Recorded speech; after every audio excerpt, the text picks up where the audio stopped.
आज हम लोग जो स्टार्ट करेंगे, जैसा कि आप लोग थंबनेल पे देखे होंगे, शब्द विचार है ना। शब्द विचार का बहुत सारा पार्ट जो है पढ़ भी लिए, लेकिन हम लोग शब्द विचार जो है नहीं पढ़ पाए थे।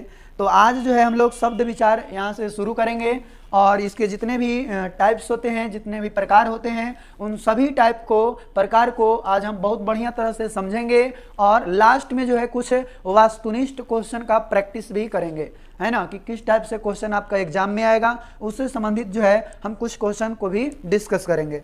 तो आप लोग जो है एकदम पूरे आज जोश के साथ जो है आज एकदम इस क्लास में जो है जुड़े रहेंगे और इस क्लास का जो है आप फ़ायदा उठाएंगे। और सबसे पहले जो है आप लोग से पूछना चाहते हैं, अगर किसी प्रकार का अगर प्रॉब्लम हो वीडियो से संबंधित, आप जो है अपने बातों को जो है कमेंट बॉक्स में लिखेंगे। आवाज़ में कोई प्रॉब्लम या और भी किसी चीज़ में अगर प्रॉब्लम हो तब लिखेंगे, ठीक है। सभी लोग को गुड आफ्टरनून, गुड इवनिंग। और आज हम लोग देखिए आप लोग के समझ जो है आज बहुत ही बढ़िया एक चैप्टर शुरू करेंगे, शब्द विचार। और इससे जो है आप लोग के एग्जाम में क्वेश्चन तो आता ही आता है, आपका 1, 2, 3 नंबर इतना तक जो है आ सकता है। इसलिए जो है आज इस क्लास को आप बिल्कुल जो है एक भी मिनट के लिए जो है मिस ना करेंगे, है ना, और तभी जो है आप इसमें काफ़ी बढ़िया कर पाएंगे। तो देखिए आज हम लोग स्टार्ट करते हैं शब्द विचार, ठीक है, शब्द विचार। और ये शब्द विचार है क्या, यानी कि ये जो है मुख्य रूप से हम लोग पूरे व्याकरण को, पूरे हिंदी व्याकरण को जो है हम लोग 3 कैटेगरी में बांट कर पढ़ते हैं, है ना। यानी कि पूरे भाषा के रूप में हम लोग पढ़ते हैं व्याकरण को। और भाषा के जो है यहाँ पे अगर देखा जाए व्याकरण के 3 अंग होते हैं। एक होता है वर्ण विचार, और वर्ण विचार जो हम लोग पढ़ लिए हैं, बहुत दिन पहले ही पढ़ लिए थे। वर्ण के सभी प्रकारों के बारे में देखे थे। संधि जो है वर्ण के अंतर्गत ही आपका आएगा, है ना, तो इसके बारे में भी पढ़े थे। और उसके बाद जो दूसरा नंबर होता है वो आपका शब्द विचार होता है, ठीक है। और ये शब्द विचार के अंतर्गत हम लोग क्या पढ़ते हैं, यह व्याकरण का वह भाग होता है जिसमें हम शब्दों के प्रकार एवं उसके रूपांतर एवं उसके उत्पत्ति के बारे में जो है जानते हैं, उसे हम शब्द विचार कहते हैं। शब्द विचार में हम लोग सबसे पहले शब्द के बारे में जानते हैं, ठीक है, कि आखिर शब्द है क्या। तो शब्द है क्या, अगर हम शब्द की बात करें तो शब्द देखिए यहाँ पे कहता है कि वर्णों के स्वतंत्र एवं सार्थक समूह है।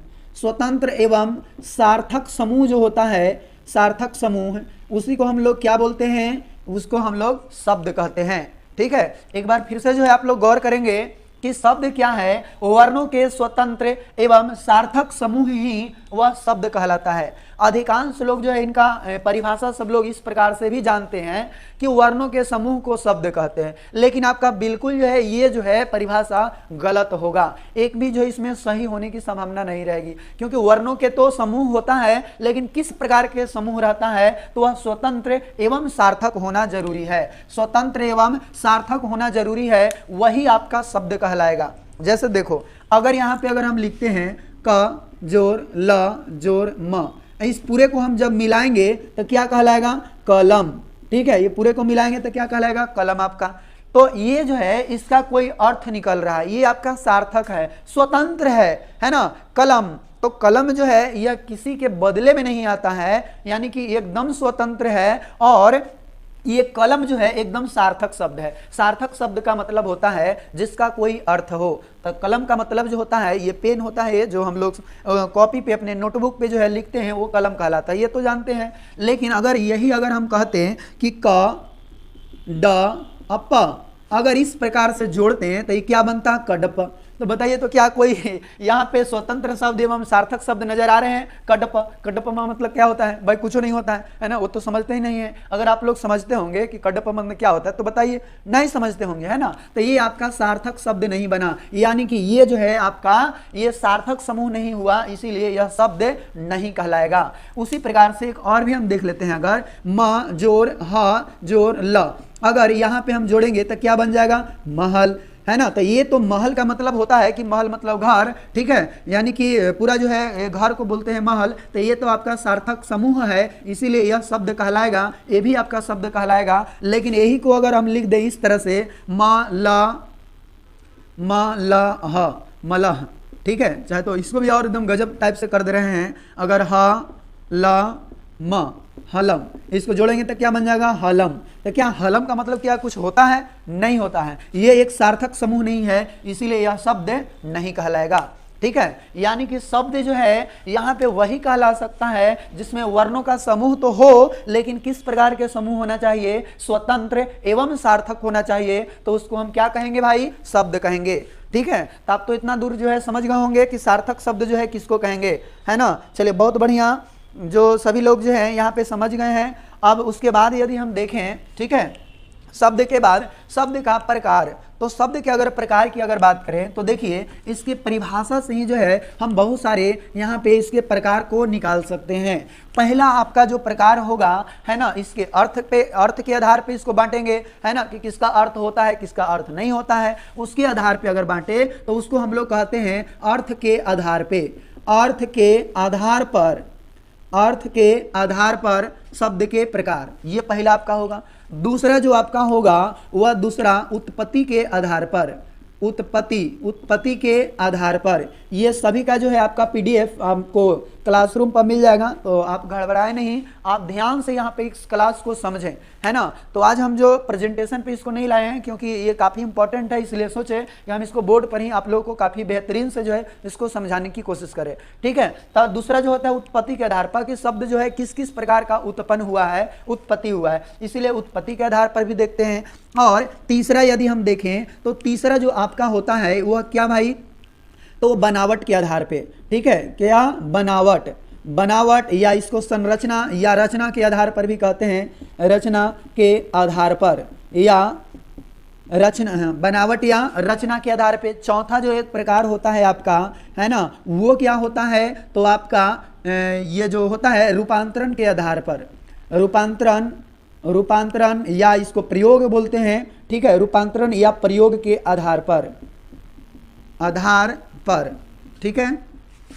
तो देखिए यहाँ पे हम यहाँ पे देखें कि बनावट या रचना के आधार पर, एक होता है रूपांतरण या प्रयोग के आधार पर। ठीक है, तो यहाँ पे जो हम लोग क्या देखें, चार टाइप से शब्द को देखें, शब्द के प्रकार देखें। पहला क्या भाई, एक बार सब लोग बोलेंगे, अर्थ के आधार पे, दूसरा उत्पत्ति के आधार पे, तीसरा बनावट या रचना के आधार पे, और चौथा आपका क्या हो गया? रूपांतरण या प्रयोग के आधार पर। ठीक है, यानी शब्द को चार भागों में हम लोग बांटते हैं। तो अगर आपसे क्वेश्चन कहा जाए कि शब्द को कितने वर्गों में बांटा जाता है, तो आपको चार वर्गों जो है टिक करना होगा। कौन कौन? अर्थ के आधार पे, दूसरा उत्पत्ति के आधार पे, बनावट या रचना के आधार पे, और चौथा आपका जो होगा रूपांतरण या प्रयोग के आधार पे। अब हम लोग जो है इन चारों प्रकार को जो है बारी बारी जो है समझने की कोशिश करते हैं, और इन सभी के प्रकार भी हैं। ठीक है, इन सभी के प्रकार भी है, उसको भी समझेंगे।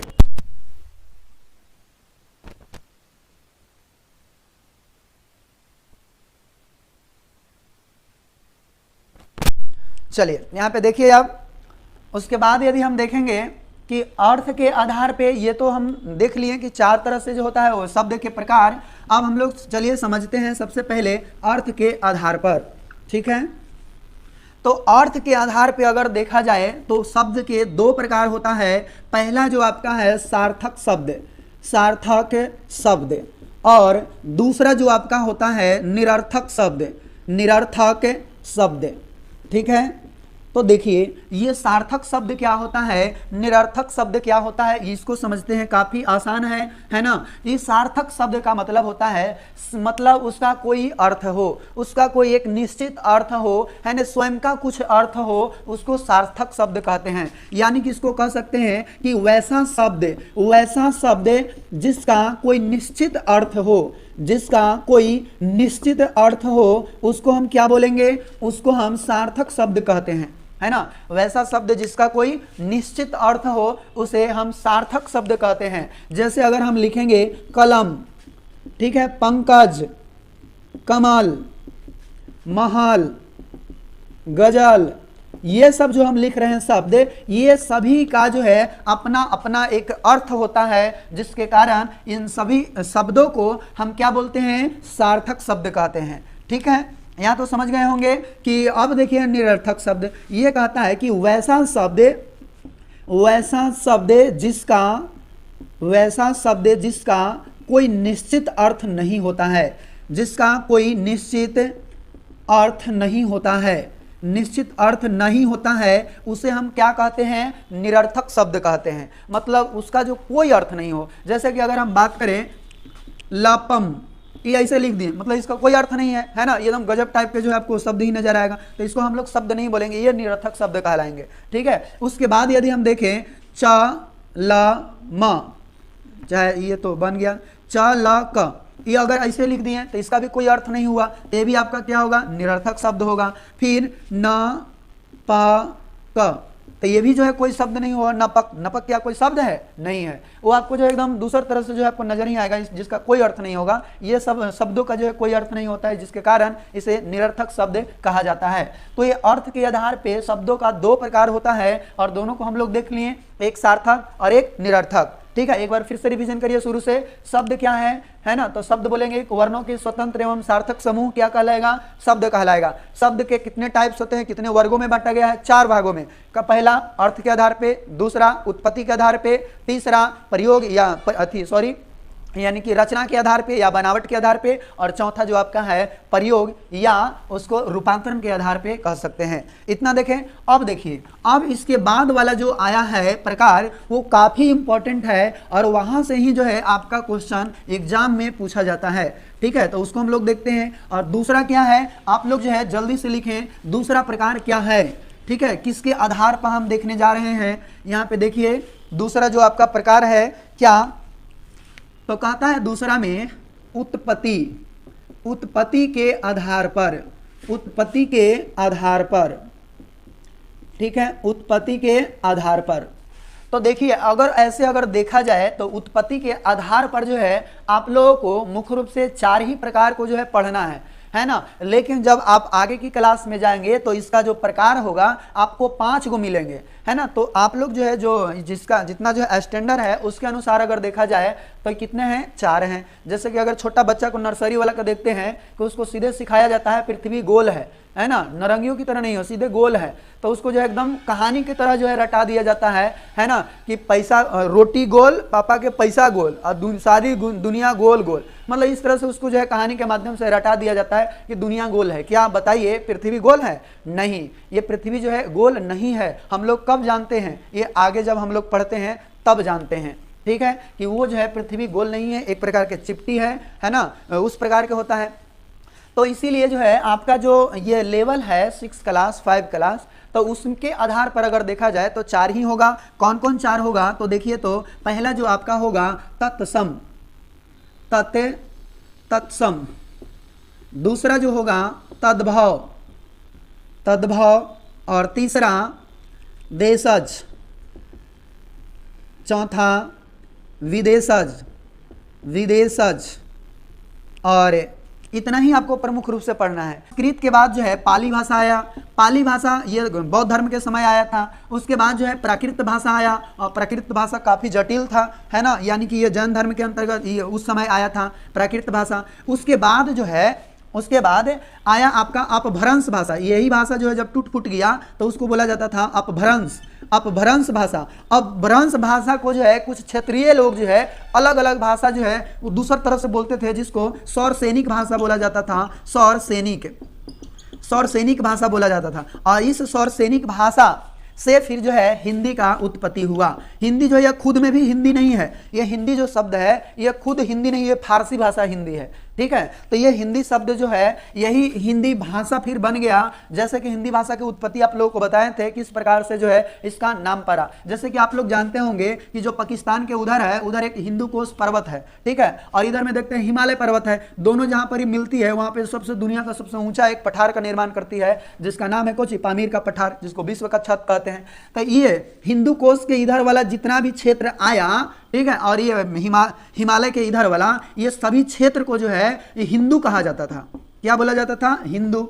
ठीक है, और ऐसे ये भी माना जाता है कि यहाँ पे अगर देखेंगे ये मतलब सिंधु नदी बहती है, तो सिंधु नदी के आसपास के जो लोग रहता था उसको सिंधी बोला जाता था। लेकिन फारसी भाषा में अगर सिंधी लोग अगर सिंधी को जो है हिंदी सब बोलते थे, मतलब स को जो है ह का उच्चारण करते थे, और इस प्रकार हिंदी, और सिंधु को हिंदू बना दिया और सिंधी को हिंदी बना दिया। वहाँ को बोलने वाली भाषा सिंधी था, तो सिंधी को जो हिंदी, और सिंधु जो वहाँ के नदी था उस नदी के नाम पर ही वहाँ के जो लोग रह रहे थे उसको हिंदू बना दिया। ठीक है, तो यहाँ पे अगर हम देखें कि जो हमारा हिंदी का जो मूल भाषा है, मूल भाषा क्या है? संस्कृत है। ठीक है, मूल भाषा संस्कृत है। तो इस संस्कृत के कुछ ऐसे शब्द भी हैं जो डायरेक्ट जो है हिंदी में प्रयोग किए जाते हैं, है ना। उसका हिंदी एकदम नहीं लिखते हैं, हम डायरेक्ट संस्कृत वाला चीज को ही जो है हिंदी भाषा में उपयोग करते हैं, तो उसको बोला जाता है तत्सम शब्द। क्या बोला जाता है? तत्सम।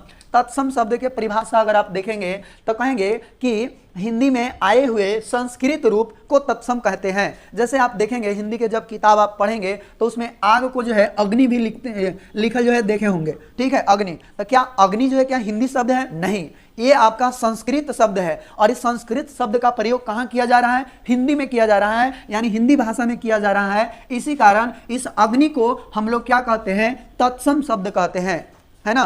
तो यहाँ पे तत्सम शब्द समझ गए होंगे कि हिंदी का जो मूल भाषा है वो क्या है? संस्कृत। और संस्कृत के कुछ ऐसे शब्द हैं जो डायरेक्ट जो है हिंदी में प्रयोग किए जाते हैं, इसीलिए उन्हें तत्सम शब्द कहा जाता है। तो देखिए यहाँ पे अगर हम इसका परिभाषा बताएं, यहाँ पे जो है थोड़ा सा प्रॉब्लम हो गया होगा आप लोगों को। अच्छा, साउंड नहीं आ रहा है। ठीक है, अब जो है क्लियर हो गया होगा। तत्सम, तत्सम शब्द यहाँ पे समझ गए हैं, हिंदी में आए हुए संस्कृत रूप को तत्सम कहते हैं। जैसे पुस्तक, अग्नि, पवन, कच्छ, चक्षु, नेत्र। तद्भव जो होता है तत्सम के बिगड़े हुए रूप को तद्भव कहते हैं। ठीक है, मतलब ये संस्कृत रूप को ही अगर रूप को बिगाड़ देते हैं, हिंदी में लिखने लगते हैं, वो आपका तद्भव होता है। जैसे देखिए किताब हो गया, पुस्तक को किताब कहेंगे, अग्नि को आग कहेंगे, पवन को हवा कहेंगे, कक्ष को कमरा कहेंगे, चक्षु को आंख कहेंगे, और नेत्र को भी क्या बोलेंगे? आंख कहेंगे। ठीक है, उसके बाद देखिए, उसके बाद ये दोनों के बीच में जो है कुछ हम डिफरेंस समझते हैं। आखिर जो है तत्सम और तद्भव की पहचान कैसे करेंगे? तो देखिए, तो यहाँ पे आप लोग को बता रहे हैं कि जैसे अगर ये अनुस्वार है, ठीक है, ये क्या है आपका? अनुस्वार। इसको जो है अनुस्वार पढ़ते हैं, अनुस्वार।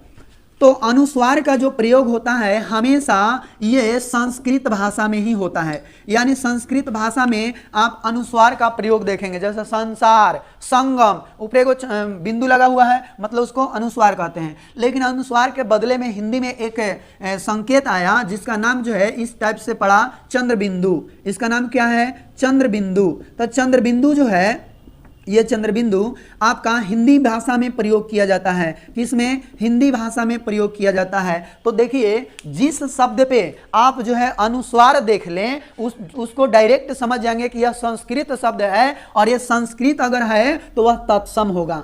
यानी कि जितने भी संस्कृत शब्द आते हैं हिंदी में प्रयोग होते हैं, उन्हें क्या कहते हैं?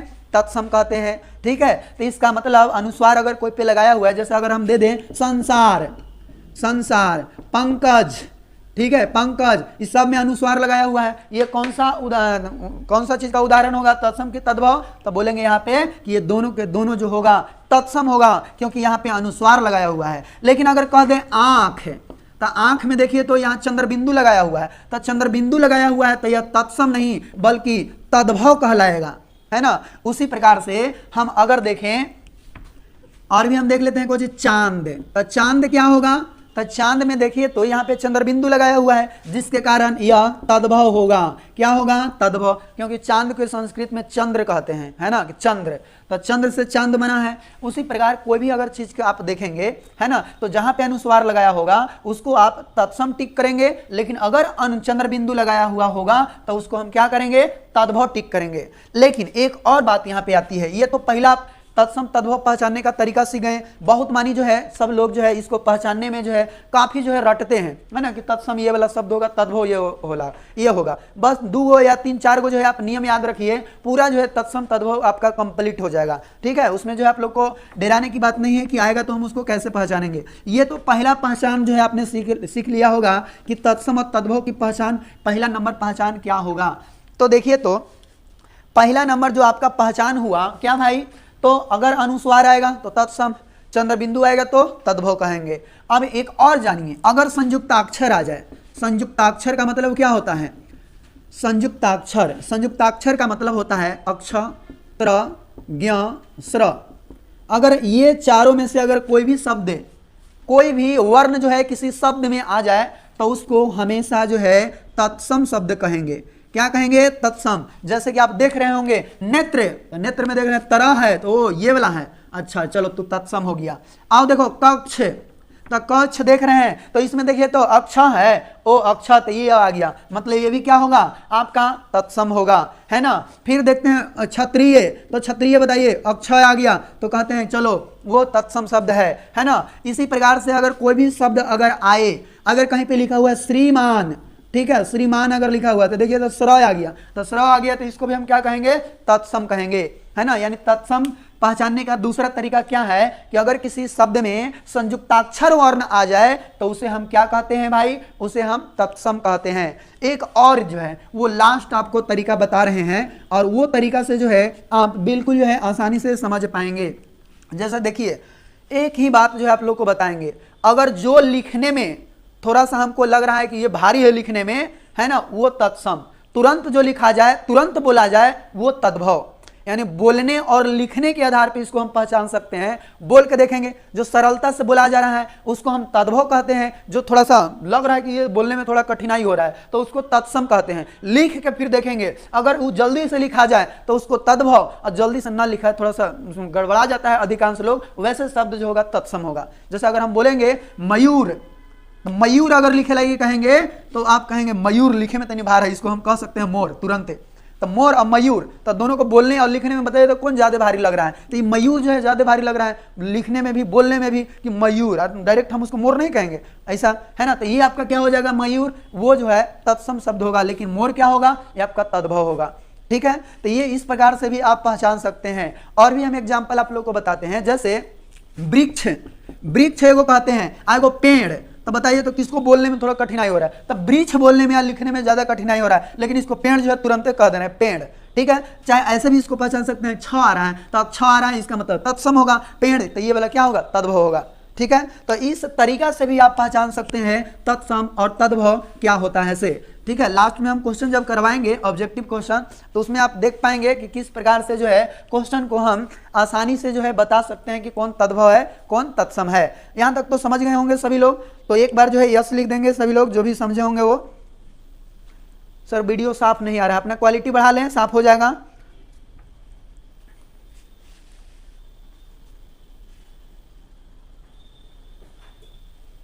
चलिए बहुत बढ़िया, ललिता कुमारी, नवीन कुमार, यहां तक तो आप समझ गए होंगे। यहां तक समझ गए हैं तो उसके बाद आप समझिए, इसके बाद क्या कहता है, देशज। तो देखिए तो देशज, इसका नाम जो है उस नाम से ही परिभाषा निकल जा रहा है, देश, ज माने जन्म लेना। जैसे पंकज, तब पंकज का हम तोड़ते हैं तब पंक जोड़ ज, पंक माने पाकी कीचड़, और ज माने जन्म लेने वाला, जो कीचड़ में जन्म लेता है उसको पंकज कहते हैं, अर्थात कमल, ठीक है। तो ऐसे शब्द ये भी हैं, देशज, देश में जन्म लेने वाला शब्द देशज, यानी कि हमारे देश के अंदर में ये भाषा जो है बोला जाता है, ये हमारे किसी क्षेत्र में जो है बोला जाता है, उसको देशज बोलते हैं, ठीक है। लेकिन विदेशज का मतलब विदेश, अज, यानी कि हमारे देश में बहुत सारे विदेशी लोग आए और वो जो है फुटबॉल को जो है फुटबॉल कह दिए, तो हम लोग जो उतना हिंदी उसको बनावे नहीं गए, डायरेक्ट जो है फुटबॉल को एक्सेप्ट कर लिए। रेलगाड़ी आया अंग्रेज लेकर, तब हम वो डायरेक्ट बताया कि ये रेलगाड़ी है, तो हम लोग उतना जो उसको हिंदी नहीं करेगी है ना, डायरेक्ट उसको एक्सेप्ट कर लिए कि रेलगाड़ी। अगर उसका हिंदी अगर देखेंगे तो होता है लौह पथ कामनी। तो बताइए तो इतना जो है जटिल नाम कौन बोलेगा। अगर कोई कहेगा कि हम पटना से आए हैं, तो कोची से आया है, बस से कि ट्रेन से, तो वो कहेगा लौह पथ कामनी से, तो देखो कितना अजीब सा लगेगा, है ना। तो ये जो होता है आपका देशज शब्द वो होगा, लेकिन वो विदेश का जो है हम चीज को एक्सेप्ट कर रहे हैं तो आपका विदेशज चीज होगा। ट्रेन, तो ट्रेन को जो है हम ये आया विदेश वाला, यहाँ पे अथी खोल दिया, अस्पताल खोल दिया, और उस अस्पताल को हॉस्पिटल कहने लगा, तो हम लोग भी जो है वही वाला वर्ड को जो है इस्तेमाल करने लगे, हॉस्पिटल हॉस्पिटल। और आज जो है अभी भी हम लोग क्या कहते हैं, हॉस्पिटल। उन्होंने आकर जो है बहुत सारा विद्यालय खोला और उस विद्यालय का नाम दिया स्कूल, तो हम लोग भी जो है उसको स्कूले कहते हैं, स्कूले, हिंदी भाषा में भी उसको स्कूले कहते हैं। तो आपका विदेशज आया, लेकिन देशज मतलब जो हमारे क्षेत्रीय भाषा है, जो हमारे देश के अंदर में बोले जाते हैं। अगर बताओ तो कोई से अगर कहेंगे मचिया ला रहे मचिया, तो मचिया का मतलब समझ में नहीं करेगा, व्हाट इज दिस, ये क्या है मचिया, है ना, इसका मतलब कुछ समझ ही नहीं करेगा, है ना। तो ये गांव का भाषा है, ये क्षेत्रीय भाषा है। मचिया का मतलब खाट होता है। कहेंगे हड़बड़ाओ उड़बड़ाओ नहीं, तो हड़बड़ाओ उड़बड़ाओ ये कहाँ से शब्द आ गया, तो ये सब जो है क्षेत्रीय भाषा है, तो ये आपका देशज शब्द होगा, है ना। फिर और भी अगर देशज के बाद देखें लोटा, कि लोटवा लाओ रे लोटवा, ऐसे कहते हैं ना। तो लोटवा तो ये कर मतलब क्या हुआ, इसको जो है दूसरे देश के लोग जो है नहीं समझ सकता है, हम अपने देश के अंदर ही केवल जो है इसको समझ सकते हैं। लोटा हो गया, डोरी हो गया, छिपा हो गया, ये सब जो हम लोग बोलते हैं देश के अंदर जो बोलते हैं उसको देशज बोला जाता है। यानी कि वैसा शब्द जो देश के अंदर बोला जाता है, देश के अंदर बोला जाता है, उसे क्या कहते हैं, देशज कहते हैं। लेकिन कुछ विदेशी लोगों ने आकर हमारे देश में कुछ भाषा छोड़ गया, कुछ शब्द छोड़ गया है ना, उस शब्द को हम लोग विदेशज शब्द कहते हैं। यानी कि विदेश के वह शब्द हैं, हमारे देश के नहीं है, इसीलिए उसको विदेशज कहते हैं। अब देखिए यहाँ पे एग्जाम्पल की अगर बात कहें तो देशज का कुछ होगा, लोटा, थरिया, डोरी, फिर चाकू, छुरी, ठीक है, छुरी होगा, चाकू नहीं होगा, छुरी होगा, मचिया, खटिया, है ना, कपड़ा, अंगा, ये सब इस तरह से जो शब्द सुने होंगे वो सब शब्द को क्या बोलते हैं, देशज। अच्छा बताइए तो आप लोग जो है विदेशज शब्द के उदाहरण क्या क्या और होगा विदेशज। अच्छा निशांत बोल रहे हैं कि सर पुस्तक बोलने में हार्ड नहीं लग रहा है। अच्छा पुस्तक आएगा किताब, देखो भाई यहाँ पे एक पुस्तक है, पुस्तक, एक जो है किताब, तो इसको हम अगर बूढ़ा व्यक्ति से अगर बुलाएंगे कि एगो पुस्तक कहिए, एक किताब कहिए, तो कौन वो समझेगा कि भारी लग रहा है, तो वो कहेगा किताब उताब लाओ ना। जैसे हम लोग जल्दी में अगर किसी को बोलते हैं तो हम ये नहीं कहते हैं कि पुस्तक लाओ, कहते हैं किताबों लावे ना रे, ऐसे कहते हैं, है ना। तो किताब और अच्छा स्कूल, और क्या होगा, सोना कौन सा शब्द है, अच्छा सोना, कौन वाला सोना, ये जो जकरा से जो है आभूषण बनाया जाता है वो सोना, कि सोने वाला सोना, बताइए। जितना भी वो दराव वाला चीज है तो उसको तो हम लोग किताबी भाषा के अंतर्गत मानते हैं, तो वो आपका जो है तद्भव शब्द होगा, यानी कि देशज होगा। उसको देश के अंदर भी हम लोग सोना के थोड़ी ना कुछ दूसरा चीज कहते हैं, ऐसा कहते हैं कि औरम हमको लाभो, औरम, उसका तो सोना को औरम कहते हैं, है ना, उसका रासायनिक नाम है, उसको रासायनिक दृष्टि से अगर देखें तो औरम कहते हैं। तो औरम कोई नहीं बोलता है, सोना ही सब कोई बोलता है, देशज शब्द होगा आपका, ठीक है। हाँ फोन, मोबाइल, चलिए बहुत बढ़िया। विद्यालय नहीं होगा, विद्यालय आपका जो है विदेशज शब्द नहीं होगा, स्कूल भले हो सकता है, विद्यालय आपका देशज होगा, ठीक है। तो देखिए अच्छा कोई कह रहा है कि विद्यालय स्कूल बोलने में स्कूल आसान लग रहा है अच्छा ठीक है, वो स्कूल जो है आसान लग रहा है, लेकिन स्कूल जो है अंग्रेजी शब्द है तो विदेशज में आएगा। आप जो है तत्सम तद्भव में उसको जो है चुने ना, ठीक है, वो आपका जो है विदेशज शब्द होगा एक से उदाहरण निकलता है। चलिए उसके बाद तो आप समझ गए होंगे कि इसको हम बोलेंगे स्टेशन, हॉस्पिटल, हॉस्पिटल ऐसे नहीं लिखाएगा, नहीं गलती है, हॉस्पिटल नहीं उसी, ठीक है, हॉस्पिटल, ठीक है। उसके बाद जो है हम देखेंगे स्कूल,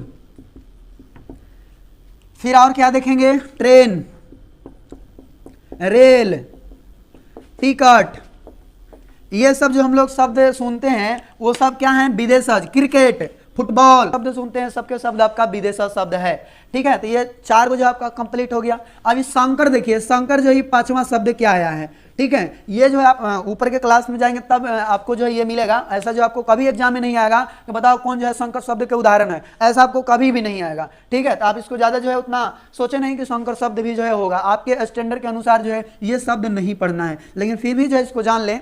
संकर शब्द जो होता है 2 भाषाओं से मिलकर जो शब्द बनता है उसे हम लोग संकर शब्द कहते हैं। 2 भाषाओं से मिलकर बने हुए शब्द को संकर शब्द कहते हैं। जैसे देखिए बैलगाड़ी, तो बैलगाड़ी एगो बैल है, एगो गाड़ी, बैल अलग भाषा, ये हिंदी भाषा है, गाड़ी जो है आपका फारसी भाषा है, ठीक है। उसी प्रकार टिकट, घर, टिकट, घर, तो टिकट जो है इंग्लिश शब्द है, घर जो है आपका हिंदी शब्द है, तो 2 भाषा से मिलकर बना हुआ है। रेलगाड़ी, रेलगाड़ी, तो देखिए तो एक रेल जो है इंग्लिश शब्द है, गाड़ी जो है ये फारसी शब्द है, इसीलिए जो है यहाँ पे इसका हिंदी में भी प्रयोग करते हैं, ठीक ना।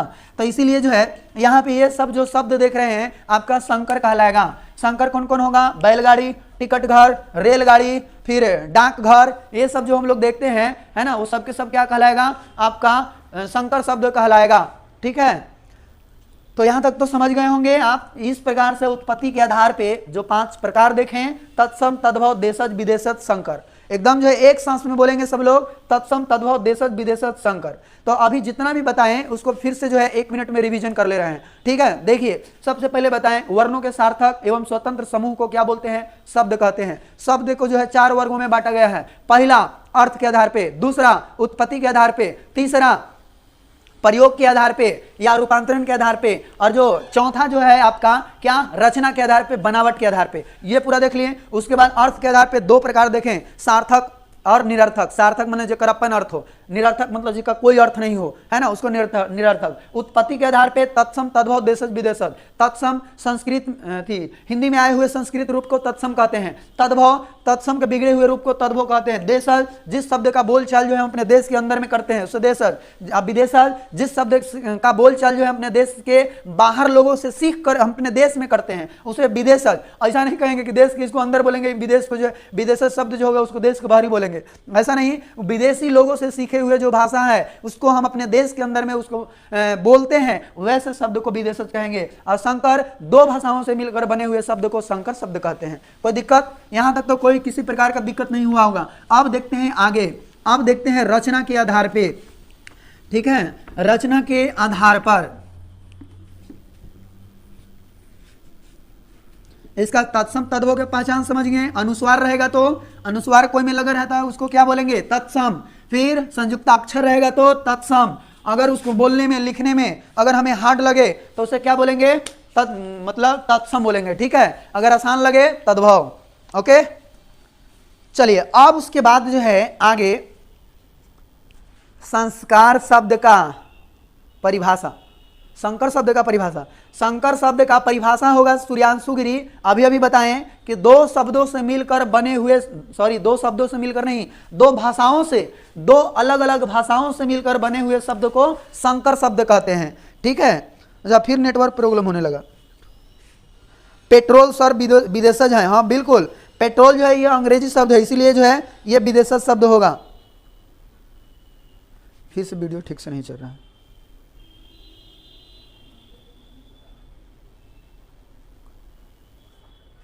चलिए उसके बाद जो है हम दूसरा जो तीसरा देख रहे हैं। तीसरा कौन सा प्रकार है, रचना के आधार पे। रचना या बनावट, रचना या बनावट के आधार पर, रचना या बनावट के आधार पर बताइए शब्द कितने प्रकार का होता है। तो ये 3 प्रकार का होता है।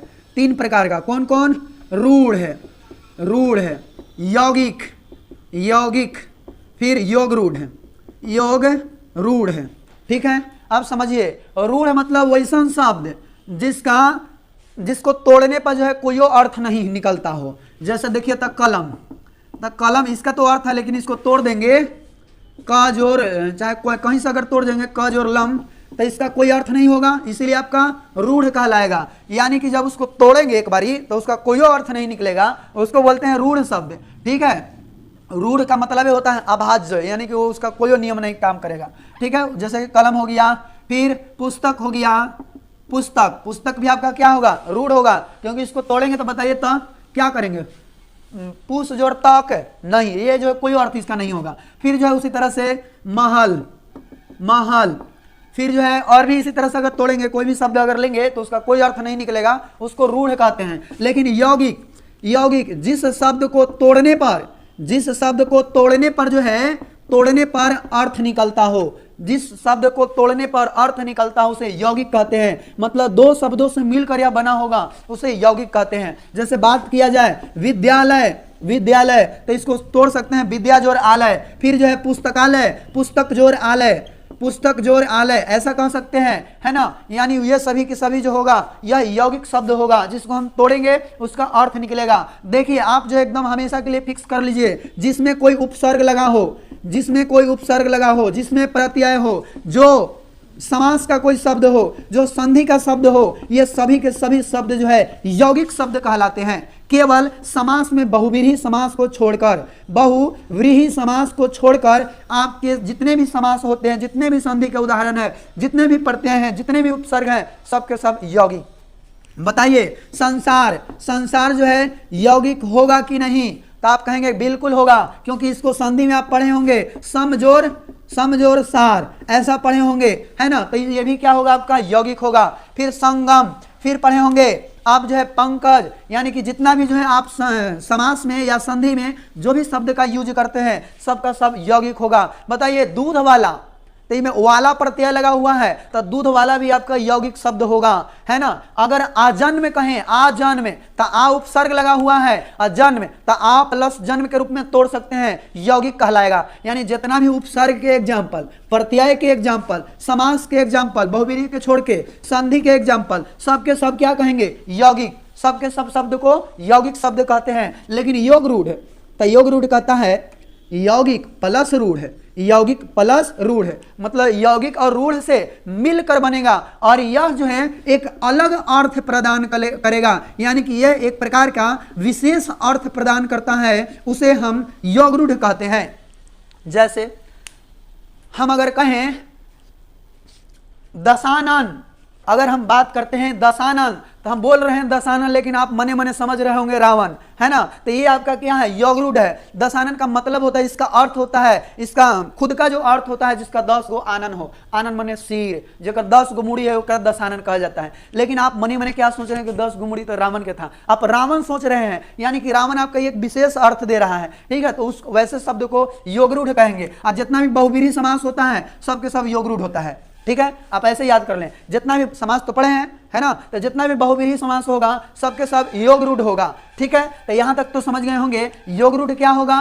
तो वैसा शब्द जो अपने समान अर्थ छोड़कर विशेष अर्थ बतलाता हो उसे योग रूढ़ कहते हैं। जैसे हम कहेंगे श्वेतांबर, इसका मतलब हुआ जिसका श्वेत है अंबर, श्वेत है अंबर, अंबर माने वस्त्र, जेकर उजला वस्त्र है, अर्थात कौन, तो आप मने मने समझ रहे होंगे सरस्वती जी के उजला वस्त्र रहता है ना। तो वो सरस्वती हम ऐसे बोल सकते हैं। पीतांबर, जिसका पीला है अंबर, जिसका पीला है वस्त्र, अर्थात कुछ विष्णु भगवान, ठीक है। ऐसे आप समझ रहे हैं। गजानन माने जिसका आनंद जो है गज का हो उसको गजानन कहते हैं, अर्थात आप समझ गए होंगे कि केकर मूड़ी जो है हाथी के लगावल है, क्या कर रहा है गणेश के, तो गणेश जो एक विशेष अर्थ दे रहा है इसीलिए योग रूढ़ कहेंगे, ठीक है। एक और कहें नीलकंठ, तो नीलकंठ मतलब जिसका नीला है कंठ, अर्थात कौन हो गया नीलाकंठ के कर है शंकर भगवान के, है ना।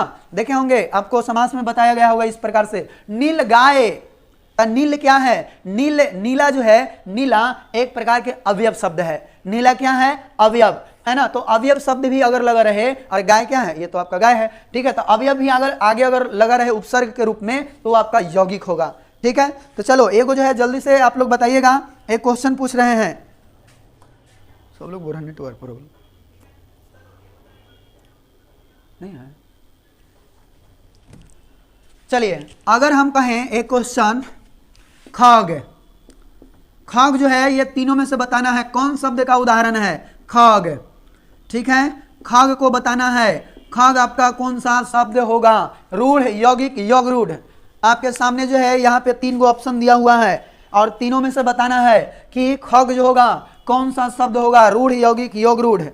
अच्छा नवीन कुमार रूढ़, अच्छा और भी बोले, नो नेटवर्क प्रॉब्लम, हाँ योग रूढ़, अच्छा अनुज ए, बहुत चलाक सब है ये, यहाँ ऑप्शन कहाँ दिया हुआ है, अच्छा ये वाला रूढ़ है, ठीक है। किसी भी तरह से जो है आप शॉर्टकट में दे दें, आपकी भावनाओं को हम समझ रहे हैं। चलिए काफी लोग जो है रूढ़, कोई जो है योग रूढ़, अच्छा कुछ लोग यौगिक, दू, अच्छा आलोक कुमार दू यौगिक। अच्छा देखिए यहाँ पे खग, खग का मतलब क्या होता है पक्षी, खग का मतलब पक्षी, ख मतलब का चीज, और ग मतलब क्या होता है गगन, ठीक है। ख मतलब होता है उड़ने वाला, ठीक है, और ग मतलब गगन, यानी कि जो आसमान में उड़ता है उसको जो है खग कहते हैं, अर्थात पक्षी, ठीक है। तो इसको तोड़ रहे हैं तो दोनों का अर्थ हो रहा है, ख का भी और ग का भी, तो इसीलिए यह यौगिक कहलाएगा, यौगिक, यौगिक, ठीक है। दिखाई दे रहा है कि यह रूढ़ है, इसको तोड़ेंगे तो ख का भी कोई अर्थ नहीं होगा और ग का भी कोई अर्थ नहीं होगा, लेकिन यहाँ पे अर्थ होता है ख मतलब उड़ने वाला, ग मतलब गमन, ठीक है। यानी जो आकाश में जो है उड़ता है, ठीक है, उसको क्या बोलते हैं, गगन में उड़ता है उसको खग बोलते हैं, पक्षी बोलते हैं। तो ये जो है आपका एक्सेप्शन है, आप इसे याद रखेंगे, ठीक है। एक्सेप्शन नहीं, आप इसका तो दोनों का अर्थ निकल ही रहा है, तो एक्सेप्शन क्या हुआ, यौगिक हो जाएगा आपका, ठीक है भाई, समझ गए होंगे आप। चले एक और आप लोग को बताना है, एक और बताना है, यथाशक्ति। यथाशक्ति क्या होगा? यथाशक्ति कौन सा शब्द के उदाहरण होगा? रूढ़, यौगिक, योग रूढ़। यथाशक्ति, यथाशक्ति जो है आप लोग जल्दी से बताएं कौन सा शब्द का उदाहरण होगा? ऑप्शन भी आपके सामने है, रूढ़, यौगिक, योग रूढ़।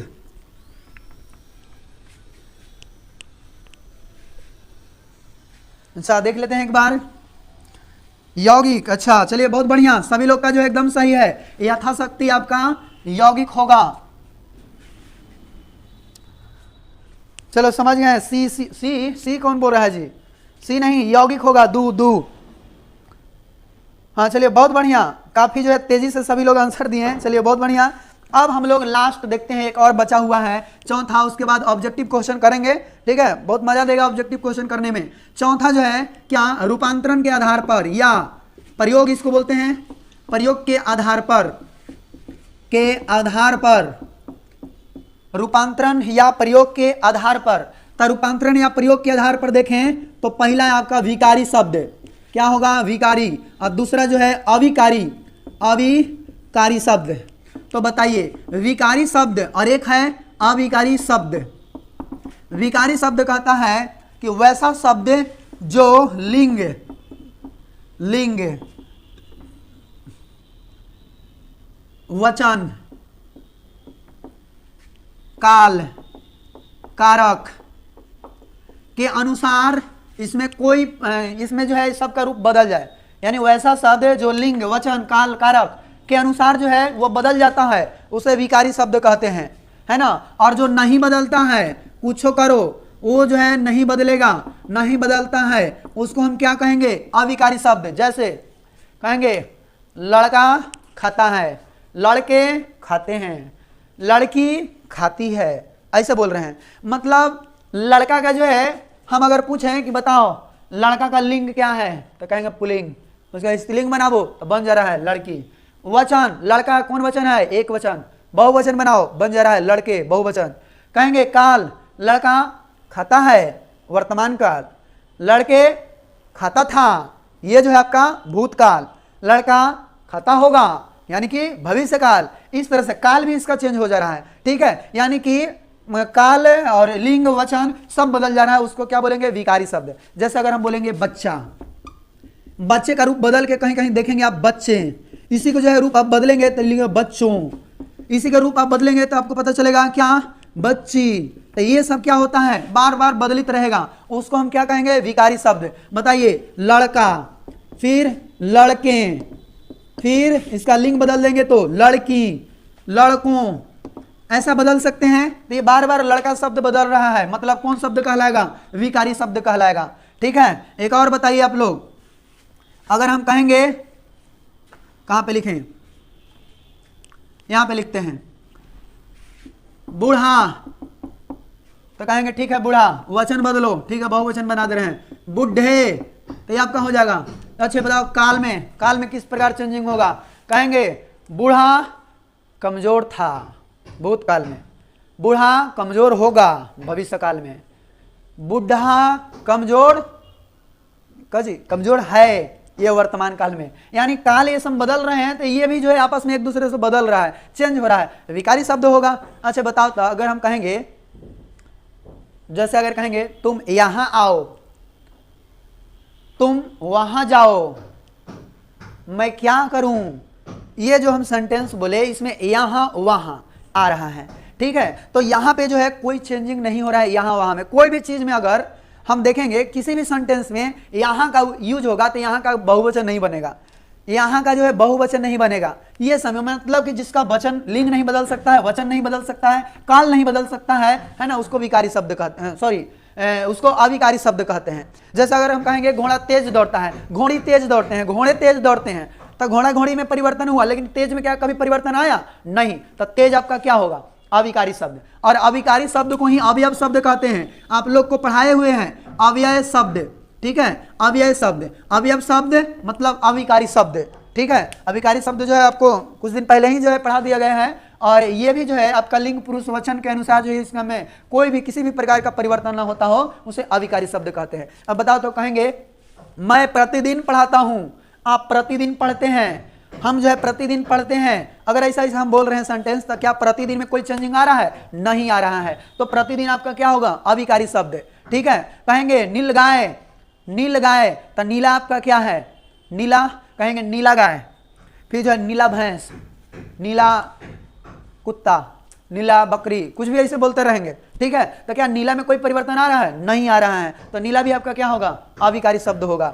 ठीक है, फिर कहेंगे और भी क्या, मतलब इस तरह से कोई भी अगर शब्द कोई बोलेंगे, है ना, तो उसमें किसी भी प्रकार का उसका लिंग नहीं हुई, लिंग में नहीं होता, मतलब अगर वो पुल्लिंग है तो उसका स्त्रीलिंग नहीं बन सकता है। ठीक है, वचन है उसका बहुवचन नहीं बन सकता है, और उसको काल में आपस में नहीं बदल सकते हैं। वैसे शब्द जो होगा अविकारी शब्द होगा। ठीक है, सब तो समझ गए होंगे। श्याम सुंदर प्रसाद, रुक रुक के आ रहा है, रुक तो नहीं रहा है, देखिए हमारे पास भी चल रहा है। ठीक है, चलिए यहां तक तो आप समझ गए होंगे कि रूपांतरण के आधार पे विकारी शब्द, अविकारी शब्द लिंग वचन काल के अनुसार बार बार बदलित रहे, उसको विकारी शब्द कहेंगे। जैसे बुढ़ा बुढ़े, बच्चा बच्चे, बच्चों बच्ची, लड़का लड़के, लड़की लड़का। ठीक है, तो ये सब क्या होगा? ये विकारी शब्द होगा। लेकिन जो न बदले उसको अविकारी शब्द या अवयव शब्द, जैसे नीला हो गया, प्रतिदिन हो गया, यथा हो गया, फिर जो है मतलब कुछ भी देखेंगे, प्रतिदिन हो गया, फिर तेज हो गया, है ना, ये सब शब्द जो है आपस में नहीं बदल रहा है, अविकारी शब्द। समझ गए? चलिए एक बार जो है पूरा हम फिर शुरू से रिवीजन कर देते हैं, और इस प्रकार से फिर ऑब्जेक्टिव क्वेश्चन की शुरुआत करते हैं। ठीक है, देखिए हम लोग देखें कि शब्द जो होता है वह क्या होता है, तो वर्णों के सार्थक एवं स्वतंत्र समूह को शब्द कहते हैं। एक बार जो हमारे साथ जो है सब जहां पे बैठे होंगे वहां जो है साथ साथ बोलेंगे। ठीक है, उसके बाद ऑब्जेक्टिव क्वेश्चन कराएंगे, तभी जो है आपको यहाँ पे देने में जो है आंसर देने में मजा आएगा। ठीक है,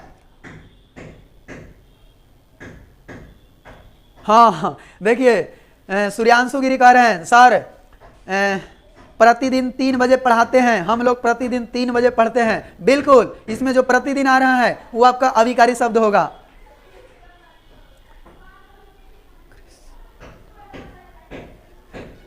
पंकज कुमार, तू क्या बोल रहा है जी? चलो यहाँ पे देखो, एक बार पूरे एकदम शब्द विचार को जो है 2 मिनट में रिवीजन कर लो। 2 मिनट में, 2 मिनट से भी कम लगना चाहिए, है ना, मने मने बोलना। शब्द, शब्द क्या है? वर्णों के स्वतंत्र एवं सार्थक समूह को शब्द कहते हैं। शब्द को 4 भागों में वर्गीकरण किया गया है। पहला अर्थ के आधार पे, उत्पत्ति के आधार पे, फिर जो है रचना के आधार पे, फिर रूपांतर के आधार पे। ये चारों देख लिए। अर्थ के आधार पे सार्थक, निरर्थक, सार्थक माने जेकर अर्थ हो, निरर्थक मतलब जिसका कोई अर्थ नहीं हो। उत्पत्ति के आधार पे 5 गो, तत्सम, तद्भव, देशज, विदेशज, संकर। तत्सम हिंदी में आए हुए संस्कृत रूप को तत्सम कहेंगे, फिर तत्सम के बिगड़े हुए रूप को तद्भव। देशज माने जिस शब्द की उत्पत्ति हमारे देश के अंदर होता हो, बोलचाल भी देश के अंदर ही होता हो, क्षेत्रीय भाषा, वो देशज। विदेशज मतलब जिस शब्द की उत्पत्ति जो है विदेश से हुआ हो लेकिन हम अपने देश में यूज करते हैं, उसको विदेशज। संकर, 2 भाषाओं से मिलकर बने हुए शब्द को संकर शब्द कहते हैं। उत्पत्ति के आधार पे समाप्त। अब आ जाइए कुछ रचना के आधार पे, बनावट के आधार पे। बनावट के आधार पे शब्द जो है 3 प्रकार के, रूढ़, यौगिक, योग रूढ़। रूढ़ मतलब जिसको तोड़ने पे कोई अलग अर्थ नहीं निकलता हो। यौगिक मतलब तोड़ने पे जिसका अर्थ निकलता हो। यौगिक जो विशेष अर्थ प्रदान करता हो, योग रूढ़ कहलाएगा। यह भी खत्म। अब जो है रूपांतरण के आधार पे क्या हम लोग सीखे, तो रूपांतरण के आधार पे देखें विकारी, अविकारी। विकारी का मतलब जो लिंग, पुरुष, वचन, काल, कारक के अनुसार जो है बार बार बदलित रहे, विकारी। नहीं बदले, अविकारी। ठीक है, चलिए अब यहां पे हम लोग क्वेश्चन देखते हैं, ऑब्जेक्टिव क्वेश्चन। यहां पे आपका पहला क्वेश्चन ये रहा। पहला क्वेश्चन है शब्द कहते हैं, जल्दी से आप लोग बताएंगे। शब्द कहते हैं किसको जो है शब्द कहते हैं? ए ऑप्शन में है वर्गों के समूह को, बी में है वर्गो नहीं होगा भाई, वर्णों होगा। ठीक है, वर्गों की जगह आप क्या लिखेंगे? वर्णों। ठीक है, वर्णों के समूह को, वर्णों के सार्थक मेल को, वाक्य में प्रयोग किए गए शब्दों को, इन सभी को। सही आंसर कौन होगा? अच्छा बी, बी जो है काफी लोग दे रहे हैं। चलिए बहुत बढ़िया, इसका सही आंसर बी ही होगा। सही आंसर बी। क्या? वर्णों के सार्थक मेल को शब्द कहते हैं। बहुत बढ़िया। अब देखिए अगला क्वेश्चन, अगला क्वेश्चन आपका क्या है? दूसरा, विकार के आधार पर। ठीक है, विकार, विकार के आधार, देखिए विकार को आप काट दीजिए और विकार के जगह पे जो है आप व्युत्पत्ति कर दें। ठीक है, क्या? व्युत्पत्ति। व्युत्पत्ति आपको बताना है, व्युत्पत्ति के आधार पर शब्दों के कितने भेद होते हैं। विकार को यहाँ पे काट देंगे। ठीक है, आप क्या बोलेंगे? व्युत्पत्ति के आधार पे शब्द के कितने भेद होते हैं? 2, 3, 4, 5। क्वेश्चन नंबरिंग देकर बोलेंगे तभी जो है पता चलेगा। सी, बी, ए 5, ये क्या दे रहे हैं जी? 5 ए सी। अरे देखो सब लोग के लगता है कि आंसर गलती है। सी, अच्छा सी। देखो सब लोग जो है व्युत्पत्ति को उत्पत्ति समझ रहा है, उत्पत्ति, तो ये उत्पत्ति नहीं व्युत्पत्ति है। अब व्युत्पत्ति का मतलब होता है संरचना, संरचना, फिर रचना, बनावट, ये होता है, इसका अर्थ ये होता है व्युत्पत्ति का मतलब। संरचना, रचना, बनावट होता है व्युत्पत्ति का मतलब। इसीलिए बताइए रचना के आधार पर 3 गो रूढ़, यौगिक, योग रूढ़। सही आंसर बी, सही आंसर इसका बी होगा। बहुत ध्वनि शोधन चोरी करता है, तो इसीलिए जो है उसको छुपा दिए थे। इसीलिए जो है वहां पे हम नहीं बोले थे कि रचना को ही व्युत्पत्ति कहा जाता है।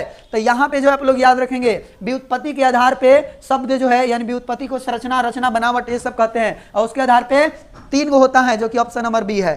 ठीक है, बी। हाँ चलिए, सोनी कुमारी बोले यस सर, चलिए बहुत बढ़िया।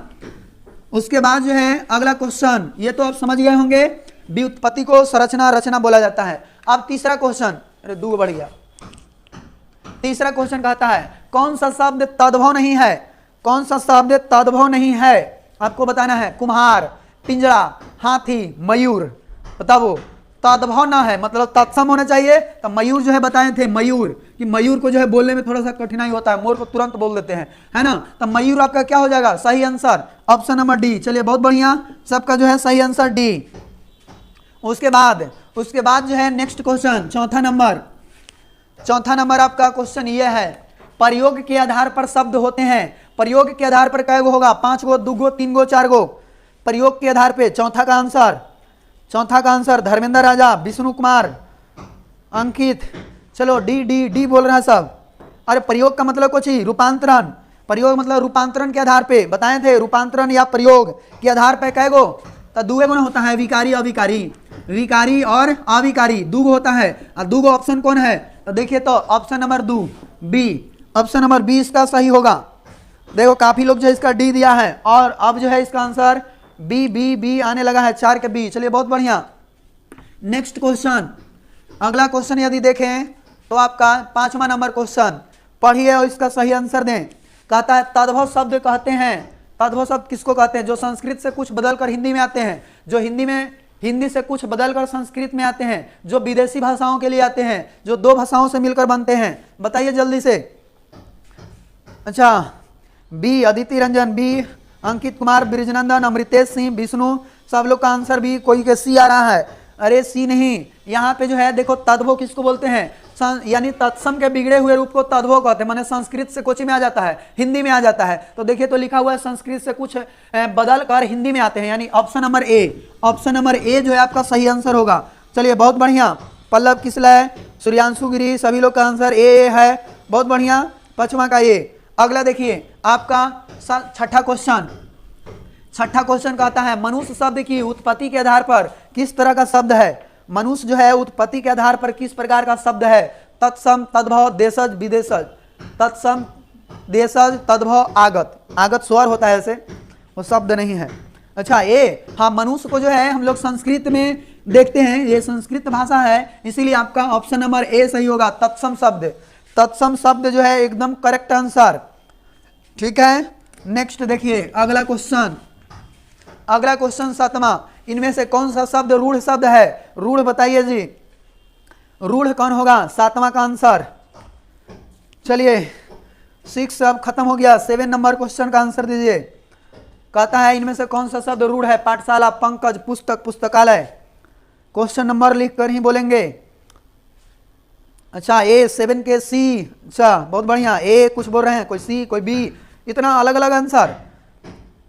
देखो यहाँ पे इसका सही आंसर पुस्तक होगा, यानी सी। पुस्तक को हम तोड़ नहीं सकते हैं, है ना, और तोड़ेंगे तो उसका कोई अर्थ नहीं होगा। लेकिन पाठशाला 2 भाग में तोड़ सकते हैं, पाठ और शाला। पंकज के, ठीक है, पुस्तकालय के पुस्तक और आलय, ये सब तोड़ सकते हैं पुस्तकालय, लेकिन पुस्तक को नहीं तोड़ सकते हैं। अच्छा श्याम सुंदर प्रसाद बोल रहे हैं सर मैथ कब पढ़ाइएगा। मैथ का जो है आज ये रूटीन नहीं है, मैथ अब मंडे से जो है हम लोग फिर मिलेंगे मैथ में, और अभी जो है कल भी आपका हिंदी ही होगा। आप प्रतिदिन जो है यहाँ पे पढ़ते होंगे तो आपको खुद ही पता होगा, इसलिए इसका सही आंसर सी। ठीक है, पुस्तक। अगला देखिए 8 नंबर कहता है उत्पत्ति के आधार पर शब्द के कितने प्रकार होते हैं। उत्पत्ति के आधार पे कौन होगा जी, 3, 2, 4, 5। 8वां के 3, 2, 4, 5 उत्पत्ति के आधार पे। अच्छा सी काफी लोग का आंसर आ रहा है सी। अच्छा सी होगा, चलो बहुत बढ़िया। सी ही इसका सी आंसर, सी नहीं 8 के जो है सी नहीं 5, यानी कि डी।